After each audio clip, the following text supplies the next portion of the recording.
ليه حاسس انك مش بتتقدم وكل يوم شبه اليوم اللي قبله؟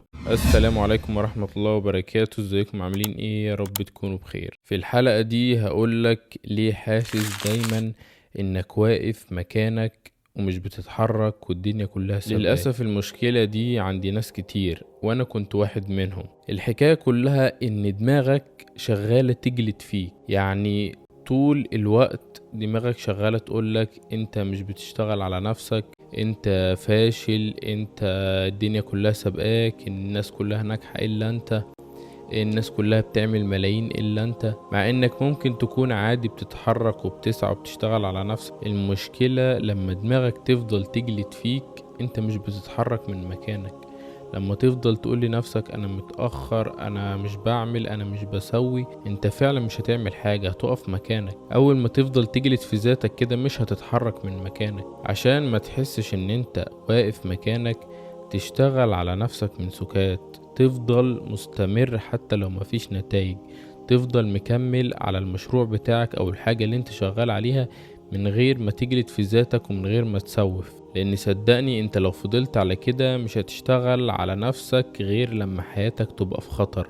وبلاش توصل للمرحلة دي، اشتغل على نفسك دلوقتي وانت فاضي احسن من بكرة بكتير.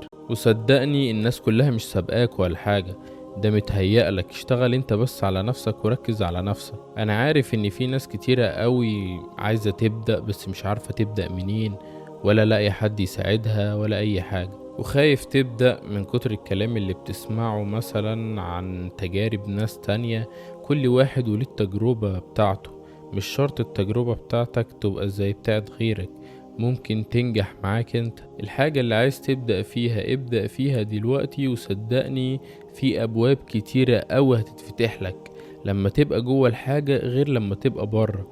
لما تبدأ في الحاجة اللي انت عايز تبدأ فيها هتبدأ تعرف حاجات انت ما كنتش تعرفها قبل كده، هتبدأ تعرف فعلا ايه اللي ينفع وايه اللي ما ينفعش. ما تسمعش كلام خارجي من اي حد من قبل ما تبدأ، حط نفسك والابواب كلها هتتفتح لك حرفيا.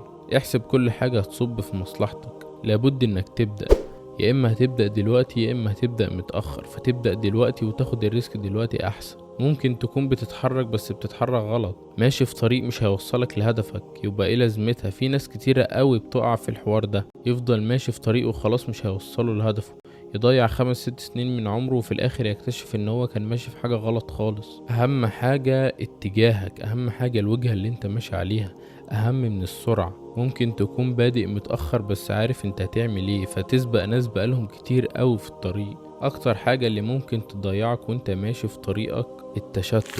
التشتت بيخليك مش عارف تبدأ في انهي مجال، ولا عارف تعمل ايه، ولا عارف انهي المجال الصح ليك. وكل ما تسمع عن مجال تبدأ فيه ومفيش اسبوع واسبوعين وتسيبه، لانك بتبقى متحفز وخلاص، واصلا المجال اللي انت مختاره يمكن مش هو المجال اللي انت عايزه. مش كل مجال يقابلك تدخله، لازم تكون محدد وجهة. المجال اللي انت دخلته كمله للآخر. خلي بالك اي مجال بيجيب فلوس، اي مجال بيجيب فلوس، بس انت تبقى عارفه وفهمه ودرسه كويس. هو في مجال بيجيب فلوس اسرع من مجال، لكن كل المجالات بتجيب فلوس، بس انت عليك انك تجتهد وتكمل للآخر. الاستمرارية هتخليك توصل. اهم ما في الموضوع ما تبقاش متشتت، تبقى مستمر وعارف انت هتعمل ايه. مشكلة الناس كلها ان عايزة نتائج فورية. انا عايز النتيجة، انا عايز النتيجة. تخش المجال ما بقالكش شهر وعايز تشوف ملايين وفلوس ومش عارف ايه. مفيش حاجة اسمها كده. ولو النتيجة ما جاتش بتحس ان انت واقف مكانك وما بتعملش حاجة. لا، انت مش واقف مكانك، انت في حاجات تعرفها النهاردة ما كنتش تعرفها امبارح، وعمال تطور نفسك كل يوم. فمش شرط النتيجة تيجي في البداية خالص. ودايما بتقارن نفسك بناس بدأت من زمان. الناس دي بدأت من زمان وقابلتها صعوبات كتير وتخطوها لحد ما وصلوا للمرحلة اللي هم فيها دلوقتي. يا ريت تركز على أولوياتك وبلاش تفكر بشكل عشوائي. امشي على حسب الخطة اللي انت عاملها مش على حسب مزاجك. التزم بالخطة اللي انت عاملها، وصدقني اوعى تخاف انك تاخد الخطوة، لانك لو ما خدتش الخطوة فيما بعد 5 أو 6 سنين هتبقى ندمان على حاجة زي كده. لو انت خايف تاخد الخطوة او تاخد الريسك في الفلوس او في اي حاجة هتقابلك، صدقني فيما بعد لما تفضل في نفس المكان هو ده اللي هيكون الندم بعينه. ركز على حاجة واحدة في الأول، واعرف ان الفشل جزء من الرحلة اللي انت ماشي فيها. اعرف ان مفيش حد هينقذك غيرك. في الأول هتكون لوحدك وانت لسه في الرحلة، لكن أول ما توصل صدقني هتتفاجئ ان الناس كلها بتحبك والناس كلها عايزاك والناس كلها واقفة جنبك. فانت كده كده في الرحلة هتمشيها لوحدك. فلازم تعرف انت عايز ايه، وكل يوم تعمل حاجة صغيرة توصلك للهدف الكبير اللي انت عايزه. خليك دايما رقيب على نفسك وابعد عن السلبيات، الناس اللي بتقولك انت مش هتوصل، انت مش هتعمل المبلغ ده، وانت تقول لنفسك استحالة اوصل للمبلغ ده، استحالة مش عارف ايه.